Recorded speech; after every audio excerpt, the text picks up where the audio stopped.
পুতুল আমরা সবকিছু একসাথে করি, খেলা পাইন গাছের বাগান। এটা পাইন গাছের বাগান, পাইন গাছ, সবই পাইন গাছ আছে। ওর বাড়ি তোকে দিয়ে এসছি সকালে, বসবেই না নাকি? আমি কাঁদলেও আমার কাছে আসে না। ও যতক্ষণ ওর কাছে বসবে ততক্ষণ ওকে ঠায় ওখানে বসতে হবে, নাহলে ও থাকবে না। ও মাটি পাগল করে দিতে হবে। লোলদার কাছে যেত না, এটা আমার কাছ থেকে লোলদা কেড়ে নিয়েছে। হ্যাঁ সেটা মনে আছে, বাবা নিয়ে যাচ্ছে মাসি কিছু এবার ওনা কেড়ে ফেলে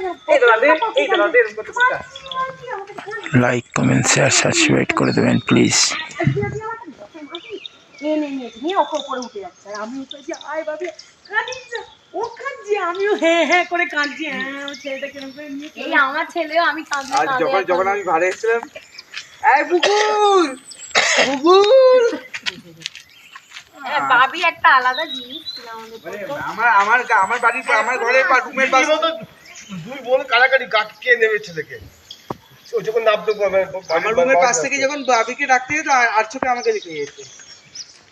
ও আমার ও জ্বালাতন কিচ্ছু করেনি, ওকে ছোটবেলা দিদিভাই দিয়ে চলে যেত। আজ মাসের একটা গান, তুমি কি তুমি আমার কাছে থাকি, ওই গান করে করে করে ও ঘুম পাড়া করে। ওই করেই স্পন্ডালাইটিসটা হয়েছে। এইবার বুঝেছি ঘাড় ব্যথাটা কেন হয়েছে। আর একদিন মেরে দিয়েছি, এত রাগ হয়ে যাচ্ছে। বাবির বউ সেবা করবে তোকে। 1.5 ঘন্টা আমি ওকে টানা ঘুম পাচ্ছি, 1.5 ঘন্টা চুপ করে কাঁধে শুয়ে পড়ে আছে।